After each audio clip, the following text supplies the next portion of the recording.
തമിഴ് സിനിമയിൽ ചെയ്യുന്ന ആദ്യത്തെയോ രണ്ടാമത്തെയോ സിനിമ കൊണ്ട് തന്നെ പോപ്പുലാരിറ്റി വന്ന ഡയറക്ടേഴ്സാണ് ലോകേഷ് കനകരാജ്, നെൽസൺ, അറ്റ്ലി, മാരി സെൽവരാജ്, പാരഞ്ജിത്ത് ഒക്കെ. എന്നാൽ കണ്ടന്റ് നീറ്റാണെങ്കിലും ഇതുപോലെ പോപ്പുലാരിറ്റി ഇല്ലാത്തൊരു ഡയറക്ടറിൻ്റെ സിനിമകളെ കുറിച്ചിട്ടാണ് ഈ ഒരു video. So let's get started. മകിഴിനെ ഫസ്റ്റ് ടൈമായിട്ട് ഞാൻ നോട്ടീസ് ചെയ്യുന്നത് 2019 തടം എന്ന സിനിമയിലൂടെ ആയിരുന്നു.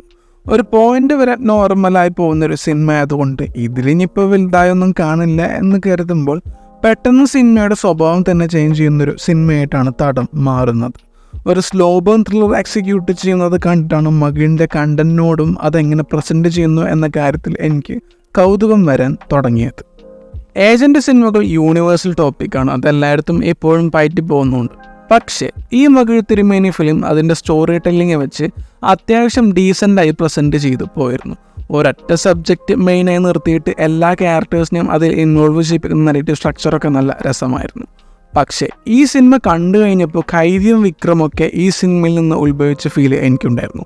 സിമിലറായി തോന്നിപ്പിക്കുന്ന ഇവൻസും സെയിം ത്രെഡും അങ്ങനെയൊക്കെ വന്നതുകൊണ്ടാണ് എനിക്ക് അങ്ങനെ ഫീൽ ചെയ്തത്.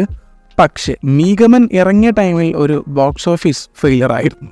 മകിഴ് തിരുമേനിയുടെ മറ്റു സിനിമകൾ ഒരു ക്രൈം റിലേറ്റഡ് ട്രാക്കിൽ പോകുമ്പോൾ ആദ്യ ചിത്രമായിരുന്ന മുന്തിരം പാർത്തേനെ ഇതിൽ നിന്നൊക്കെ ഡിഫറെൻ്റ് ആയിട്ട് റോം കോം ജോണർ രീതിയിൽ പോകുന്നൊരു സിനിമയായിരുന്നു. നോർമലി ഈ 2010 കാലഘട്ടത്തിലൊക്കെ ഈ ഫൺ എൻ്റർടൈൻമെൻറ്റ് രീതിയിൽ വന്നിരുന്ന റോം കോം നാച്ചർ അല്ലായിരുന്നു ഈ സിനിമയ്ക്ക് ഉണ്ടായിരുന്നത്. കോമഡി സൈഡ് കൊള്ളാമായിരുന്നെങ്കിലും വളരെ സീരിയസ് ആയിട്ടുള്ള സ്റ്റൈൽ പിടിച്ചുള്ള റൊമാൻസ് ഡ്രാമ കൺവേ ചെയ്യുന്നതിലാണ് എനിക്ക് ഈ സിനിമ കൂടുതലും ഇൻട്രസ്റ്റിംഗ് ആയിട്ട് തോന്നിയത്.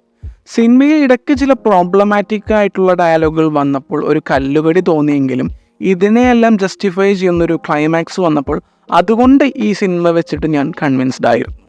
മകിഴ് തിരുമേനിയുടെ എനിക്ക് ആകെ ഇഷ്ടപ്പെടാത്തൊരു സിനിമ തടയരത്താക്ക മാത്രമാണ്. കാരണം മറ്റു മകിഴ് സിനിമകളിൽ കിട്ടുന്നൊരു കൗതുകം നരേശം വെച്ച് ഇൻട്രസ്റ്റ് ചെയ്യിപ്പിക്കുന്ന ആ ഒരു രസം എനിക്ക് ഈ സിനിമയിൽ വന്നില്ല. ഒരു സർപ്രൈസിങ് ആയ പ്ലോട്ട് ത്രെഡ് ഇടയ്ക്ക് വന്നെങ്കിലും അത് വെച്ച് സിനിമയ്ക്ക് പ്രത്യേകിച്ചൊന്നും ചെയ്യാൻ പറ്റിയ പോലെയും തോന്നിയിട്ടില്ല.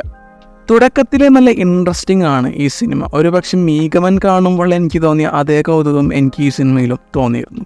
ഹീറോ ക്യാരക്ടറിന് കൊടുക്കുന്ന ബിൽഡപ്പൊക്കെ നൈസാണ്. പിന്നെ സബ്ജക്റ്റിലോട്ട് കടക്കുമ്പോൾ വളരെ ഡാർക്കായി തോന്നിക്കുന്ന കുറേ ഇവൻറ്റ്സ് വെച്ച് അങ്ങനെയാണ് ഈ സിനിമയെ കൊണ്ടുപോയിട്ടുള്ളത്. ഈ സിനിമയുടെ ഇൻ്റർവെല്ലിലോട്ട് എത്തിക്കാൻ നോക്കുന്ന സ്റ്റേജിങ് ഒക്കെ നല്ല രസമാണ്. അങ്ങനെ മൊത്തത്തിൽ നീറ്റായിട്ടുള്ളൊരു സിനിമ. ഒരുപക്ഷെ ഉദയനിധിക്ക് പകരം ഒരു ബെറ്റർ ആക്ടറിനെ കാസ്റ്റ് ചെയ്തിരുന്നെങ്കിൽ ഈ സിനിമയ്ക്ക് പിന്നെയും ഒരു അപ്ഗ്രേഡ് കിട്ടുമെന്ന് ഞാൻ വിശ്വസിക്കുന്നുണ്ട്.